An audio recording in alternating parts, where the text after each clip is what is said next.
இந்த இடம் ரொம்ப நல்லா இருக்கு. இங்க 5 ஸ்டார் ஹோட்டல் கட்டலாம்னு இருக்கேன். இந்த ஏரியா கிளீன் பண்ணிட்டு ஒரு வாட்டர் பார்க்கும் கட்டலாம்னு இருக்கேன். அதனால நீங்க எல்லாரும் இந்த ஏரியாவை காலி பண்ணுங்க. சும்மா காலி பண்ண வேண்டாம், உங்களுக்கு கை நிறைய பணம் தரேன்.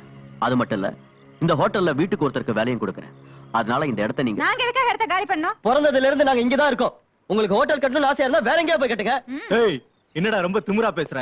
இடம் காலியா இருக்குன்றதுக்காக வீடுகளை கட்டிக்கிட்டு இப்ப காலி பண்ண மாட்டேன்றீங்களா? உங்களுக்கு என்ன பண்ற?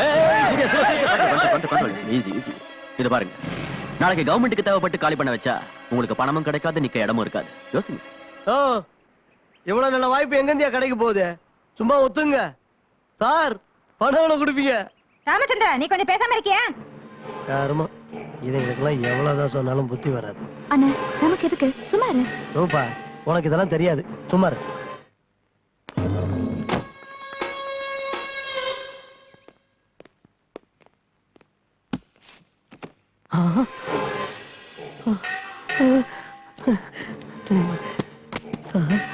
உங்க ஏரியால நீ தான் புத்திசாலின்னு தெரிஞ்சுக்கிட்ட, அதனாலதான் இதை கொடுக்க. ஆனா எனக்காக நீ ஒரு வேலை பண்ணி கொடுக்கணும். Right sir.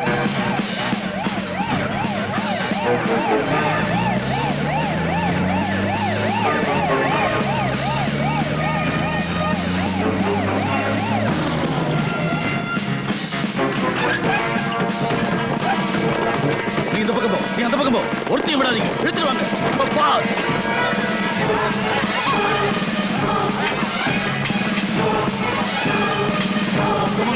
இழுத்துருப்பாங்க.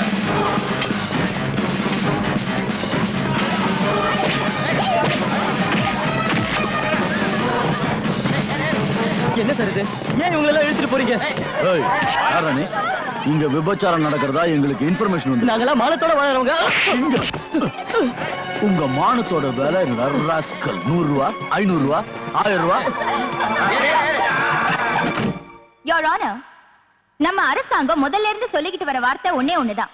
ஏழைங்க முன்னுக்கு வரணும், அவங்களுக்கு கல்வி கத்து கொடுக்கணும், சொசைட்டில பெரும் புள்ளிகளை உருவாக்கணும். But at the same time சமுதாயத்துல உள்ள பெரிய புள்ளிங்க, பணக்காரங்க, பிசினஸ் மேக்னெட்ஸ் ஏழைங்களை மிதிச்சு அவங்க சமாதியில தங்களோட சாம்ராஜ்யத்தை கட்டிக்க நினைக்கிறாங்க. அந்த இனத்தை சேர்ந்தவங்க தான் the great business magnate Chandrakant Raju, அவரோட தம்பி சூரியகாந்த் ராஜு. கௌரவமா வாழற இந்த சாந்தி நகர் ஜனங்களை காலி பண்ண வச்சு அதை எப்படியாவது கைப்பற்றணும்னு பிடிவாதமா இருக்காங்க. அதுக்கு ஒத்துக்கலைன்னதும் பணத்தாசை காட்டினாங்க. அதுவும் சரி வரலன்னதும் தங்களோட இன்ஃப்ளூயன்ஸால போலீஸை விட்டு கலாட்டா கூட பண்ணாங்க. சரி போகட்டும், இவங்களை காலி பண்ணிட்டு அந்த இடத்துல என்ன கட்ட போறாங்க? ஸ்கூல் கட்ட போறாங்களா? அநாத ஆசிரமமா? இல்ல ஹாஸ்பிடலா? 5 ஸ்டார் ஹோட்டல். 5 star hotel. அங்க வெளிநாட்டுக்காரங்க வருவாங்க, இந்தியன் வெதர் நல்லா இருக்கு, இந்தியன் ஃபுட் நல்லா இருக்குன்னு எல்லா சந்தோஷத்தையும் அனுபவிச்சுட்டு கடைசியில ஏழைங்களை போட்டோ எடுத்து India is plenty but lives in poverty ன்னு ஸ்லோகன் எழுதி நம்ம கையிலேயே கொடுப்பாங்க. இது நமக்கு தேவையா? இப்படி நம்ம மானத்தை நாமளே பறி கொடுக்கறதை விட ஏழைங்களை முன்னுக்கு கொண்டு வரது எவ்வளவோ மேல். அதனால அந்த இடம் அவங்களுக்கே கிடைக்கிற மாதிரி செஞ்சு அவங்க வளர்ச்சிக்கும் அவங்க வருங்காலத்துக்கும் நம்ம அரசாங்கம் ஒரு வழி காட்டணும்னு தாழ்மையோட கேட்டுக்கிறேன். யுவர் ஆனர், லாயர் தேவி அவர்கள் சொன்னார்கள், போட்டோ எடுத்து பாரத நாட்டை வறும நாடுன்னு எழுதுவாங்கன்னு. நம்மள ஏழைங்க ராஜ்யம் சொன்னாலும் பரவாயில்ல, ஆனா பேசிங்க ராஜ்யம் தான் சொல்லக்கூடாது. நோ, இது கட்டுக்கதை. இது கட்டுக்கதை இல்ல, உண்மை கதை. தினமும் நம்ம நாட்டுல நடக்கிற கதை. இவங்கள மாதிரி கேவலமானவங்க நம்ம மத்தியில இருக்க கூடாது. இவங்கள பாவம் நினைச்சா அது சாபம். நாம வளர்க்க வேண்டியது கல்வி நிலையங்களை தான், பேசி விடுதிகளை இல்ல. விற்க வேண்டியது பொருட்களை தான், கடவுள் மாதிரி பூஜிக்க வேண்டிய பொண்ணுகளை இல்ல. வளர்க்க வேண்டியது பசங்களை தானே தவிர தேவடியா பசங்களை இல்ல. உன்னை பெத்த தாயும் ஒரு பொண்ணு தானே. பொம்பளைங்களை பத்தி எவ்வளவு கேவலமா பேசுறீங்க, உனக்கு அசிங்கமா இல்ல? Shut up! என் தாயை பத்தி பேசாத. 4 காசுக்கு முந்தனைய விரிக்கிறவங்க நீங்க. I object, Your Honor. வார்த்தைக்கு வார்த்தை அவங்கள பேசி தேவடியான்னு சொல்றது சரியில்லை. Objection sustained. I am sorry, Your Honor. ஆனாலும் நான் சொன்னது உண்மை. அதுக்கு சாட்சி ராமு அலேஸ் ராமச்சந்திரன். உங்க பேரு? இப்படிதானே சொன்னீங்க? பரவாயில்ல, இன்னொரு தடவை சொல்லுங்க. ராமச்சந்திரன். இவங்கெல்லாம் என்ன ராமு ராமுன்னு கூப்பிடுவாங்க. இவங்களை உங்களுக்கு தெரியுமா? நல்லா கேட்டீங்க சார். புரியாத ஆளு. பொன்முட்டை போடுற வார்த்தை யாராவது மறப்பாங்களா? என் பொழப்ப அவங்களாலதான் நடந்துகிட்டு இருக்கு. நீங்க சொல்றது எனக்கு புரியல, கொஞ்சம் விவரமா சொல்றீங்க. அதாவது மார்க்கெட்ல பேஸ்ட் சோப்பு இதெல்லாம் விக்கிறதுக்கு ஏஜென்ட் இருப்பாங்க இல்லையா, அதே மாதிரி இவங்களுக்கு நான் ஏஜென்ட். You mean pimp. இப்படி பண்றது தப்புன்னு உங்களுக்கு தெரியலையா? தப்புன்னு எனக்கு தெரியுது, ஆனா என் வயிற்றுக்கு அது தெரியாதா? இப்பவாவது நீதிமன்றத்துக்கு உண்மை என்னன்னு புரிஞ்சிருக்கும். அதனால அந்த இடத்தை பத்தி திரும்ப டிஸ்கஸ் பண்றதோ ஆர்கியூ பண்றதோ வேஸ்ட்ங்கிறது என்னோட அபிப்பிராயம். இந்த மாதிரி கேவலமானவங்க சமுதாயத்துக்கு நடுவுல இருக்க வாய்ப்பு கொடுக்காம இவங்க எல்லாரையும் நிர்மூலமாக்கிடுங்க. திரு சந்திரகாந்த் ராஜ் அவர்கள் ஆரம்பிக்க போற பிசினஸுக்கு அந்த இடத்தை வாங்கி கொடுங்க. அதனால சிட்டியோட அழகு கூடும், டூரிசம் டெவலப் ஆகும், எத்தனையோ இளைஞர்களுக்கு வேலையும் கிடைக்கும். நீங்க கேட்க வேண்டிய கேள்வி ஏதாவது இருக்கா?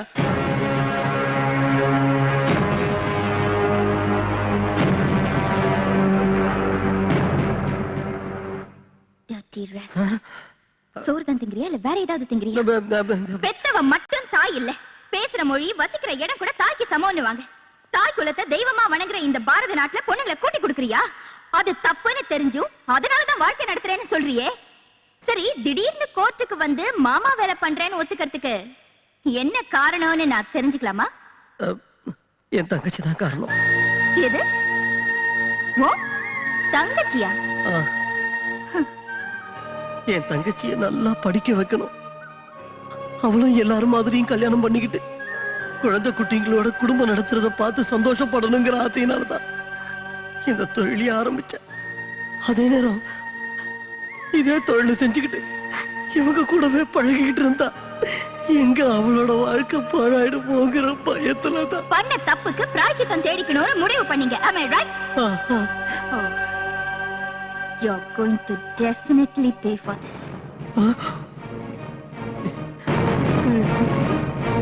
சாந்தி நகரில் நடந்து கொண்டிருந்தது விபச்சார விடுதிதான் என்பதற்கு பலமான சாட்சி இருப்பதால் விபச்சாரத்தை வேரோடு அழிப்பதற்காக அங்கே இருப்பவர்களை காலி செய்ய வைக்கும்படி சம்பந்தப்பட்ட காவல் அதிகாரிகளுக்கு இந்த கோர்ட் ஆணையிடுகிறது. மேலும் விபச்சார தொழிலில் ஈடுபட்ட இந்த பெண்களுக்கு 1 மாத சிறை தண்டனையும் மற்றும் ராமு எனும் ராமச்சந்திரனுக்கு 10,000 ரூபாய் அபராதமும் விதித்து இந்த கோர்ட் தீர்ப்பளிக்கிறது.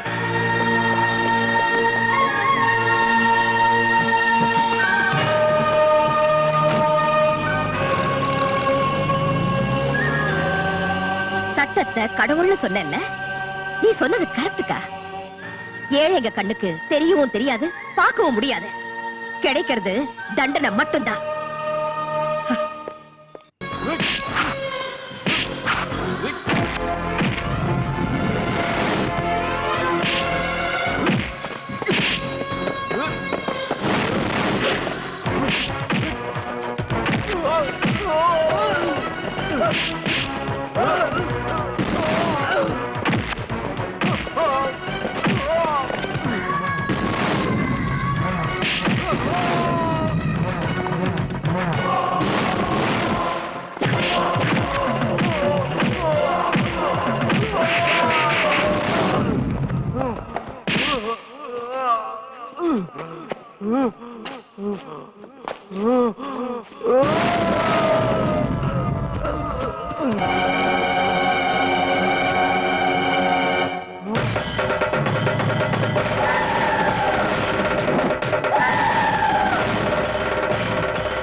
என்ன இருந்தாலும் சட்டத்தை உங்க கையில எடுத்துக்க கூடாதுன்னு உங்களுக்கு தெரியாதா? அதுக்கு முன்னாடி நீங்க போலீஸ் ஆபீசரா இருந்தவங்க. ஒரு நேர்மையான அதிகாரியா இருந்த என்னால மக்களுக்கு ஏதாவது நன்மை செய்ய முடிஞ்சதா? இல்லையே. சட்டத்தை கடவுளா மதிச்சு நியாயம் கேட்க வந்த என் தாய்க்கும் என் அக்கா தேவிக்கும் கிடைச்சது என்ன? ஒருத்தர் தோத்துட்டாங்க, இன்னொருத்தர் செத்துட்டாங்க. 10 ரூபாய்க்கு ஆசைப்பட்டு 10 மாசம் சுமந்த தாயை கூட்டி கொடுக்க தயங்க மாட்டாங்க இந்த போலீஸ்காரங்க. 10,000 20,000 எச்ச காசு காசப்பட்டு பத்தினியை விபச்சாரியாகவும் விபச்சாரிய பத்தினியாகவும் நிரூபிப்பாங்க இந்த லாயருங்க. பார்ட்டிக்கு பணம் கொடுத்தா தலைவன் ஆக்குறோம்னு கேடியா இருந்தாலும் சரி திருடனா இருந்தாலும் சரி சேர்த்துக்கிற பொலிட்டிஷியன்ஸை முதல்ல மாத்தணும். இல்லனா ஆந்திராவுல நக்சலைட், காஷ்மீர்ல டெரரிஸ்ட், அசாம்ல போனஸ் இருக்கிற மாதிரி எல்லா இடத்துலயும் தீவிரவாதிகள் உருவாயிடுவாங்க. இந்த பாரத தேசத்துல எல்லா ஸ்டேட்டையும் விட அமைதி பூங்காவா இருக்கிற தமிழ்நாட்டை நாமளே நம்ம கையால அழிக்க வேண்டி வரும். அப்படி ஆகக்கூடாது. நான் பண்ணது சரின்னு ஒவ்வொருத்தரும் என்ன ஃபாலோ பண்ண கூடாதுன்னு தான் நானே கோர்ட்ல வந்து சரணடைஞ்சேன். ஆனா எல்லாருமே என்ன மாதிரி இருக்க மாட்டாங்க. அவங்க மாறாம இருக்கிறது உங்க கையில தான் இருக்கு. நல்லா யோசிங்க. இல்லனா ஒவ்வொரு பொண்ணும்